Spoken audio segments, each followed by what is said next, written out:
Hi guys, welcome to another audio video elaborating Isaiah 32 of the King James Version Bible. Alright guys, so just a full disclosure before I continue. My voice is kind of going, so it keeps going in and out. So I'm just trying to record as much as I can, just in case it really does go like completely.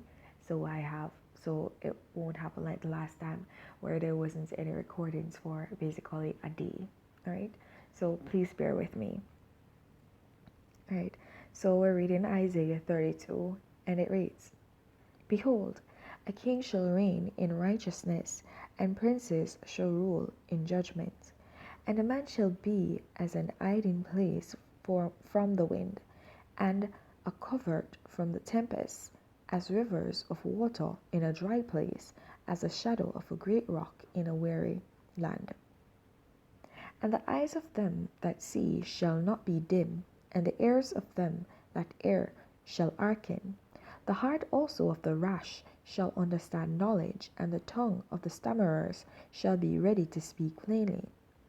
The vile person shall be no more called liberal, nor the churl said to be bountiful.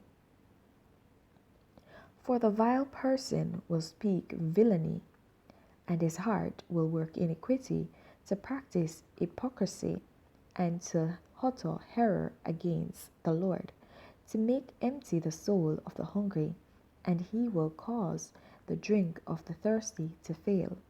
The instruments also of the churl are evil. He deviseth wicked devices to destroy the poor with lying words, even when the needy speaketh right. But the liberal deviseth liberal things, and by liberal things shall he stand. Rise up, ye women that are at ease, hear my voice. Ye careless daughters, give ear unto my speech. Many days and years shall ye be troubled, ye careless women, for the vintage shall fail, the gathering shall not come. Tremble, ye women that are at ease, be troubled, ye careless ones, strip you and make you bare, and gird sackcloth upon your loins. They shall lament for the teats, for the pleasant fields, for the fruitful vine. Upon the land of my people shall come up thorns and briars, yea, upon all the houses of joy in the joyous city, because the palaces shall be forsaken, the multitude of the city shall be left, the forts and towers shall be for dens for ever, a joy of wild asses, a pasture of flocks, until the Spirit be poured upon us from on high, and the wilderness be a fruitful field, and the fruitful field be counted for a forest. Then judgment shall dwell in the wilderness, and righteousness remain in the fruitful field. And the work of righteousness shall be peace, and the effect of righteousness quietness and assurance forever. And my people shall dwell in a peaceable habitation, and in sure dwellings, and in quiet resting places, when it shall hail, coming down on the forest, and the city shall be low in a low place. Blessed are ye that sow beside all waters, that send forth thither the feet of the ox and the ass.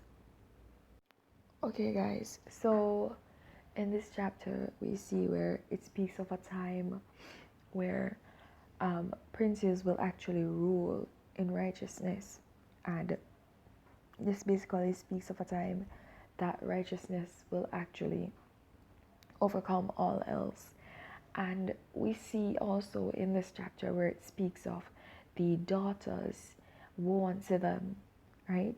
And they should actually cover their loins with sackcloth. And we know that the tradition of covering with sackcloth and with ashes is basically for mourning, and not only for mourning, but also for basically embarrassment, when you're embarrassed, right?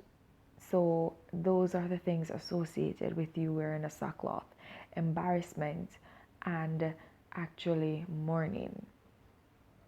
So when you're mournful or when you're in an embarrassed state, as when David had sent out his men to actually offer up grievances to the kings of the land, and they had basically made them bare in cutting off their beard and their hair, which is not something that's supposed to be done within Israel. So they were ashamed and they were embarrassed, and so they stayed out. They were told to stay outside and basically hide themselves, keep themselves away from the other Israelites so that they would not see them that way, so as not to bring shame upon themselves, right? And we see where whenever we it a time of mourning is spoken about, then you, or when you're even lamenting, okay, so those times you go and you cover yourself with sackcloth, and you use ashes as well, okay. It's the old principle behind it, right?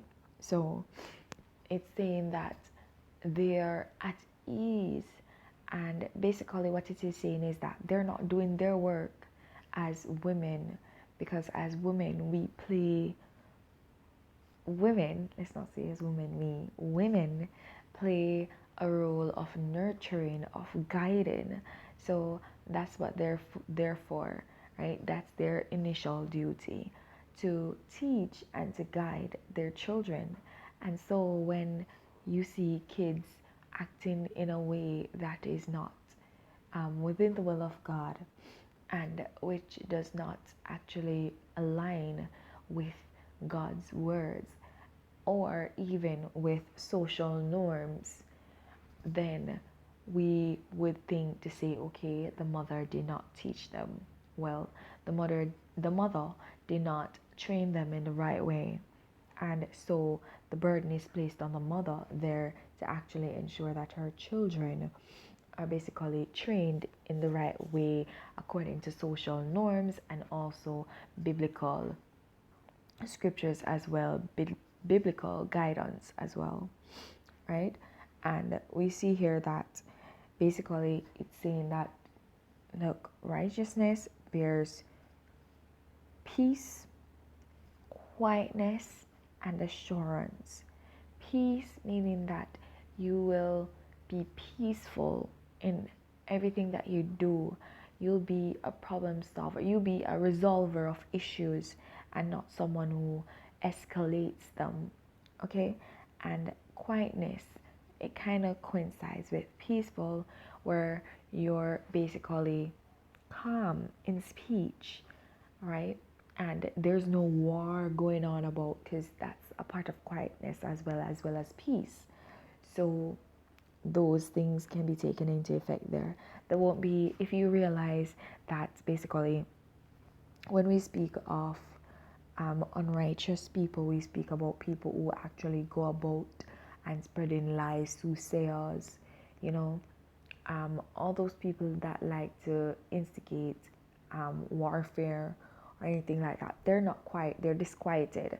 And so we basically would not associate them with righteousness. And also we see that we'll have assurance because we know that the Lord is on our side. Okay? And I like the fact that this chapter actually speaks of us as basically a forest, and not just basically a vine, but basically a fruitful field that springs out into a forest. So that just goes to show that it basically there's growth, and that growth is one that is fruitful, one that is good, one that is bearing righteousness, basically, right? And we see that happens because of the pouring out of the Spirit of God, the pouring out of the Spirit of God on His people, because there's no righteousness without God, right?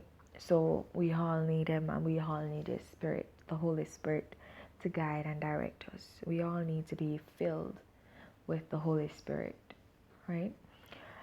Right, so guys, I'm gonna just leave that right there. Okay? Please remember to continue to walk in your salvation. And if you've not yet gained it, then seek it. There's no better time to begin than the present. Have yourselves a blessed day. Bye.